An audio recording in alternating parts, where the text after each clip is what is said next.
Olá, muito boa tarde. O tempo de férias pode ser oportuno para pôr leituras em dia, com disponibilidade para novos temas, novas propostas, também as que se possam distanciar de hábitos mais comuns. São algumas dessas propostas que hoje pedimos ao nosso convidado, o Padre Armindo Vaz, que é especialista em estudos da Bíblia.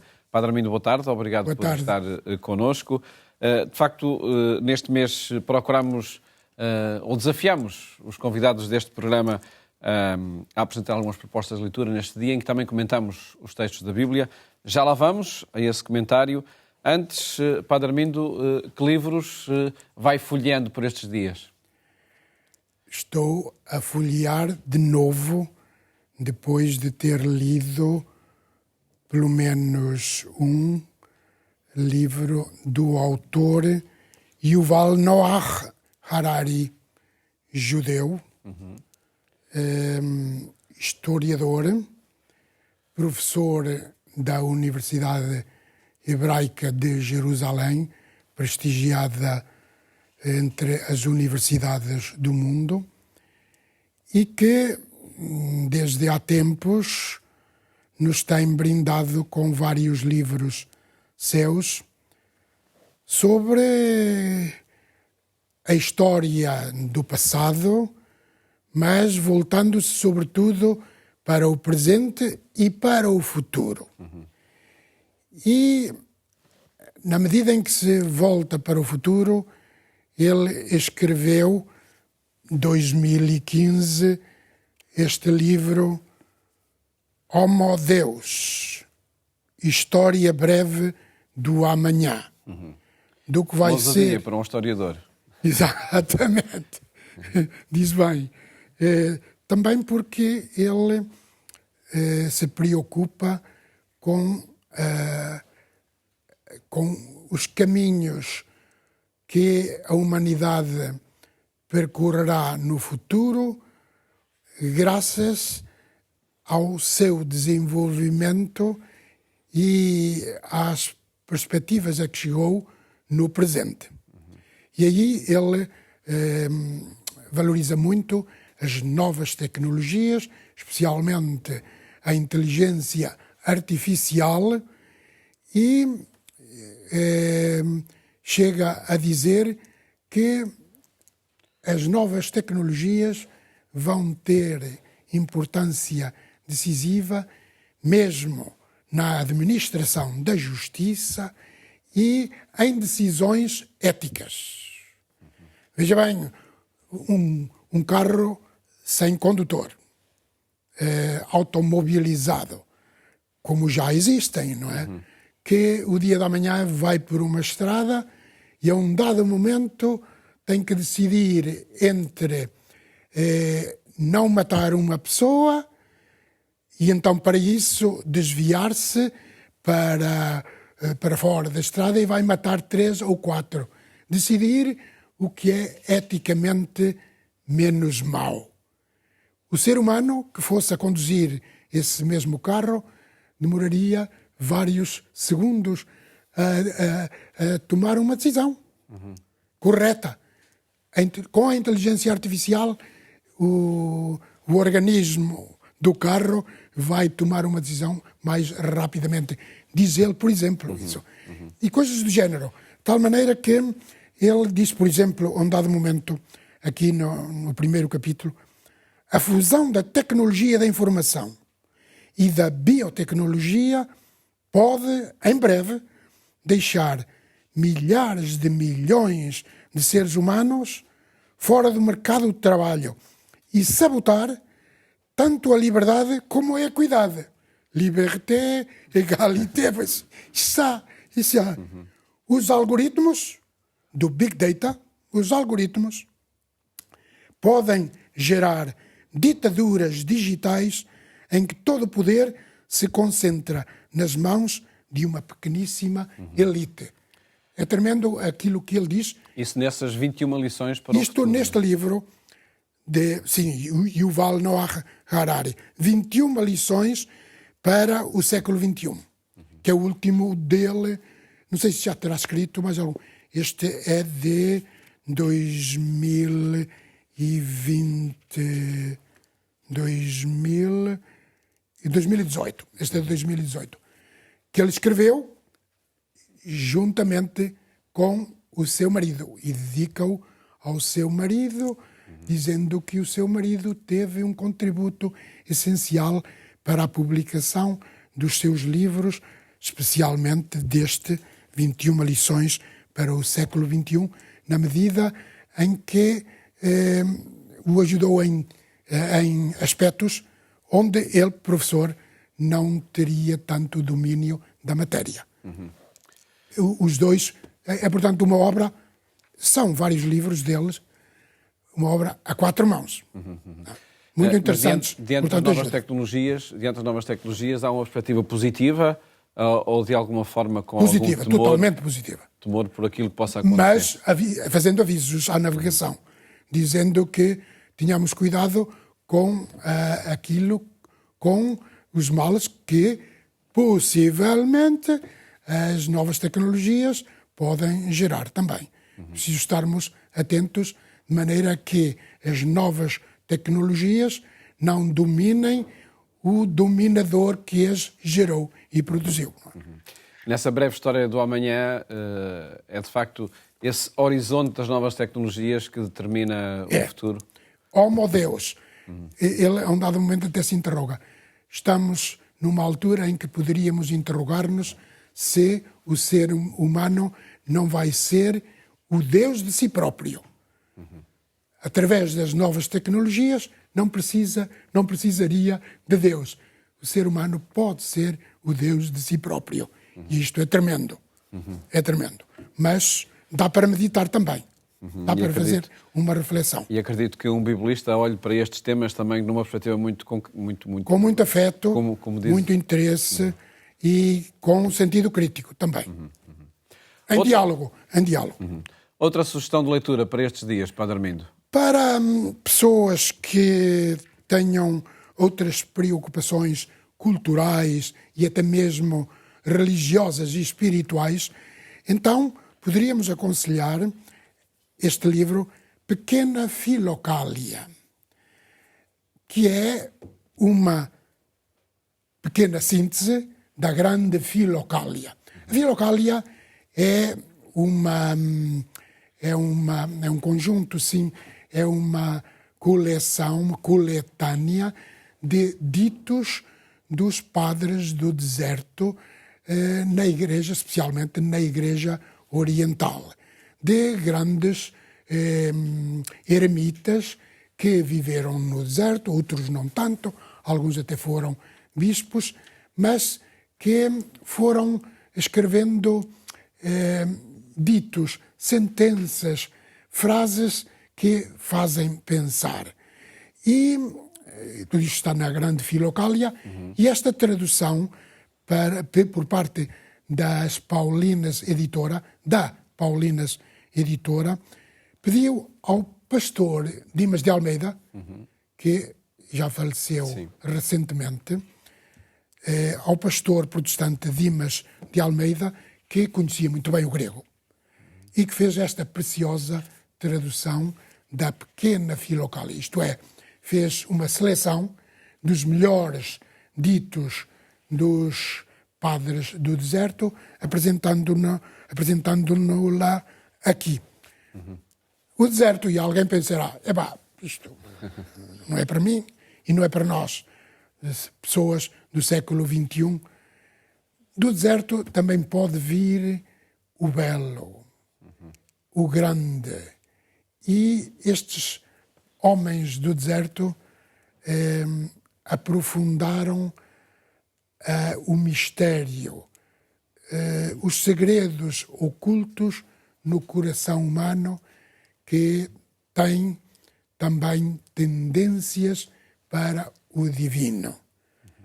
E, nessa medida, este livro, ditos de tantos santos, como São Macário, Santo Antão, São Gregório Palamas e por aí fora, que nos podem brindar numa leitura calma, tranquila, que tem a vantagem, porque estão todos, estes ditos estão numerados.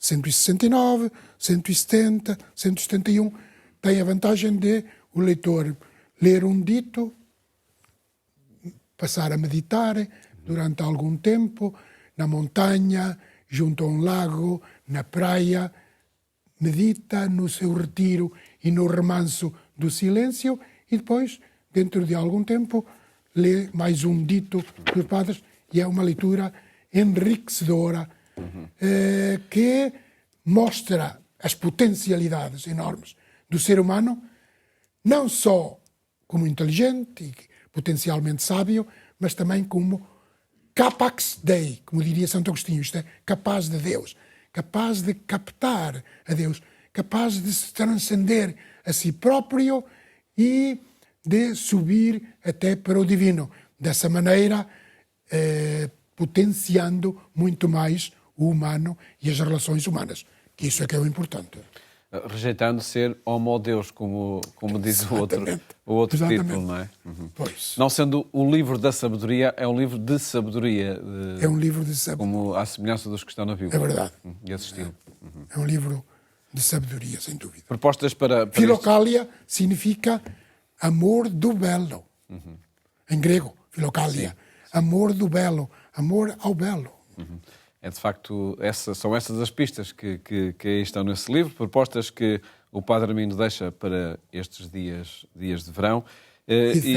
E no programa de hoje não deixamos de comentar também os textos que são lidos nas missas de domingo. Vamos ouvir o texto do Evangelho para depois pedir o comentário do Padre Armindo Vaz. Naquele tempo, os judeus murmuravam de Jesus por ele ter dito: Eu sou o pão que desceu do céu. E diziam: Não é ele Jesus, o filho de José? Não conhecemos o seu pai e a sua mãe? Como é que ele diz agora: Eu desci do céu? Jesus respondeu-lhes: Não murmureis entre vós. Ninguém pode vir a mim se o Pai que me enviou não o trouxer, e eu ressuscitá-lo-ei no último dia. Está escrito no livro dos profetas: Serão todos instruídos por Deus. Todo aquele que ouve o Pai e recebe o seu ensino, vem a mim, não porque alguém tenha visto o Pai. Só aquele que vem de junto de Deus viu o Pai. Em verdade vos digo, quem acredita tem a vida eterna. Eu sou o pão da vida. No deserto, os vossos pais comeram o maná e morreram. Mas este pão é o que desce do céu para que não morra quem dele comer. Eu sou o pão vivo que desceu do céu. Quem comer deste pão viverá eternamente. E o pão que eu hei de dar é a minha carne, que eu darei pela vida do mundo.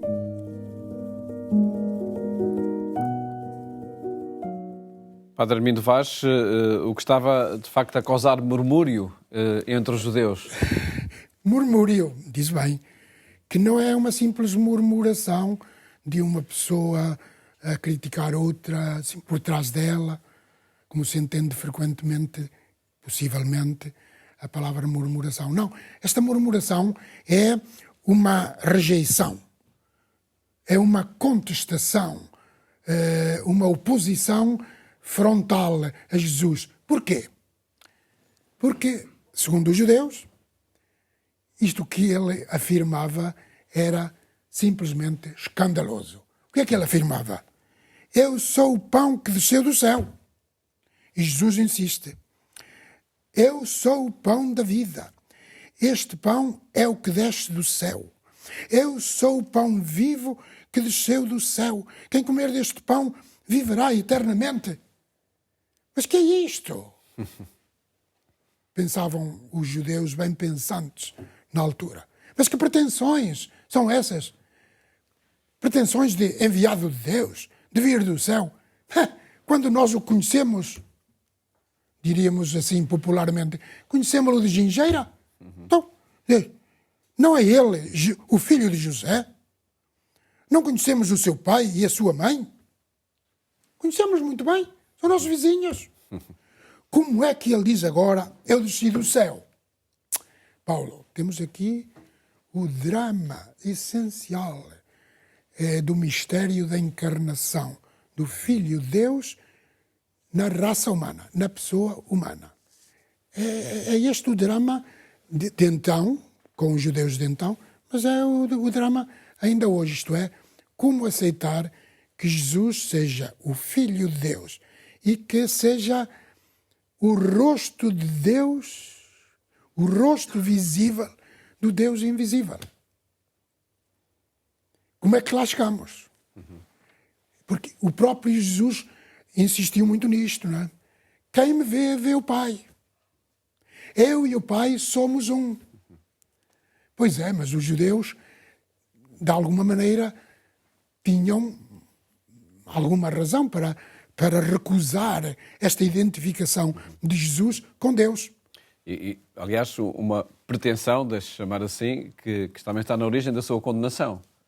Claro, é isso que o leva à condenação. Na cruz. Está dito lá no processo de Jesus, digamos, por parte dos judeus. Não, tem que ir para a morte porque ele pretende ser filho de Deus. Ele fez-se filho de Deus, quando não é. Mas os judeus tinham alguma razão relativamente ao que se pensava então. É o próprio João, este trecho é de João, é o próprio João no início do Evangelho, no prólogo do Evangelho, que diz: a Deus nunca ninguém ouviu. A Deus nunca ninguém ouviu. Isto contradiz depois essa afirmação. A Deus nunca ninguém ouviu. Até aí os judeus têm razão. Não, nunca ninguém ouviu. Vem agora aqui este. Mas aqui João continua essa frase. A Deus nunca ninguém ouviu. O Filho unigênito, ele é que nulo revelou. Ele é que nulo interpretou. Isto é, ele é que nulo deu a conhecer. E como é que nulo deu a conhecer?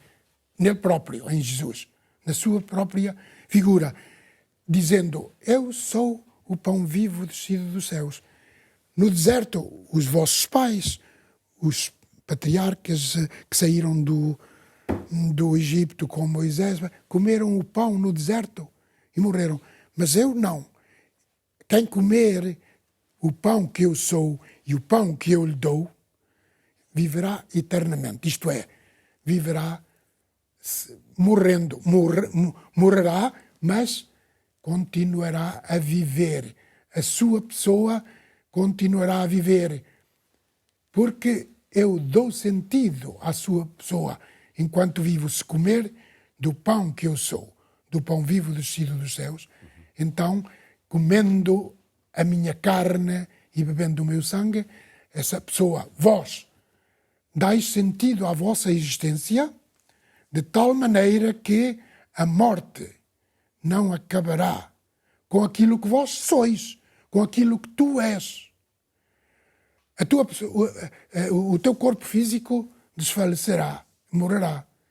Mas o Pedro, o Paulo, o António e o João continuarão a viver. Eu ressuscitá-lo-ei no último dia. E agora podíamos debater aqui com a gente que é esse último dia. Se é o último dia da vida de Jesus ou se é o último dia da pessoa que morre. Eu ressuscitá-lo-ei no último dia. Ressuscitá-lo, isto é, farei com que ele continue a viver a vida definitiva. Aquela vida que eu lhe dou. Portanto, não é o último dia próprio nem o de Jesus, é a vida definitiva que Jesus inaugurou. É a vida definitiva que Jesus inaugurou, diz bem. Que inaugurou com a sua ressurreição, com a sua encarnação. Com a encarnação. Padre Armindo, vamos avançar para o texto da primeira leitura. Sim. O livro dos Reis. Fala-se também de alimento e da força que esse alimento dá para caminhar até ao monte de Deus. Exatamente. Este texto do primeiro do livro dos Reis foi escolhido também para fazer paralelo com o trecho do Evangelho que acabávamos de comentar. O texto, efetivamente, fala de Elias, perseguido pelo rei Acabe e pela sua esposa, a rainha Jezabel, que era Cirofenícia, era estrangeira. Os helenistas tinham invadido Israel, então impunham não só a cultura helenista, mas também a religião helenista, pedindo aos judeus para evitarem a sua religião. Jezabel era tão bonita como perversa. E perseguiu então o Elias, que lhe fez frente. a ela e ao seu marido rei Acabe.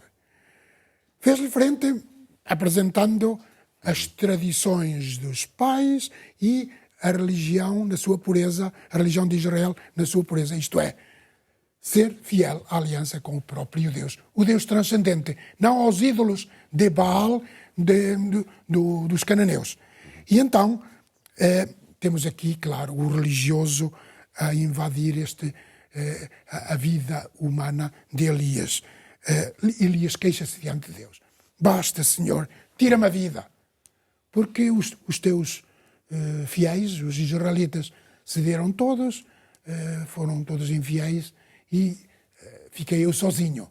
E então recebe uma voz do anjo que lhe diz para comer este pão e beber água e caminhar até ao monte Horebe. É o Monte Sinai, o monte onde o povo de Israel, precedido, guiado, liderado por Moisés, tinha tido a experiência fundante e fundamental da sua fé, que era o acontecimento do Êxodo, e onde o povo de Israel sentiu fazer uma aliança com o seu Deus, onde recebeu a tal lei da aliança, os tais 10 mandamentos. Pronto.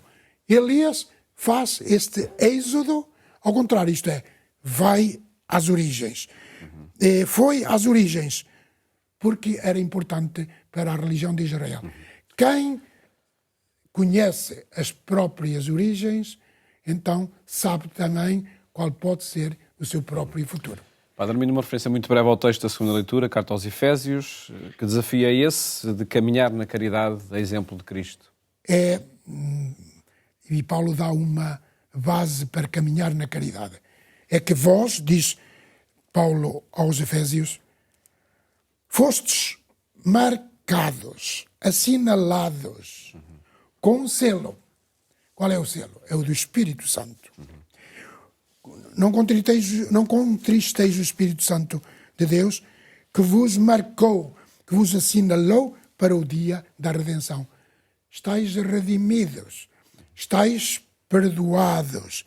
Então, perdoai-vos mutuamente, como Deus também vos perdoou em Cristo, naquele acontecimento histórico, que foi o da vida toda de Jesus, desde a sua encarnação, desde o seu nascimento até à morte, que é o mistério da encarnação toda. E por isso conclui Paulo, caminhai na caridade a exemplo de Cristo.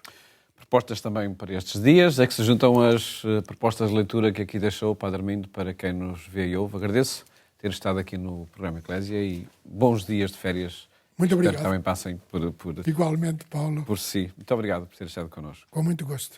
São propostas, de facto, para estes dias de descanso, que esperamos passem também pelo seu calendário estes dias. Votos de boas férias, bom fim de semana e até a próxima segunda-feira, se Deus quiser.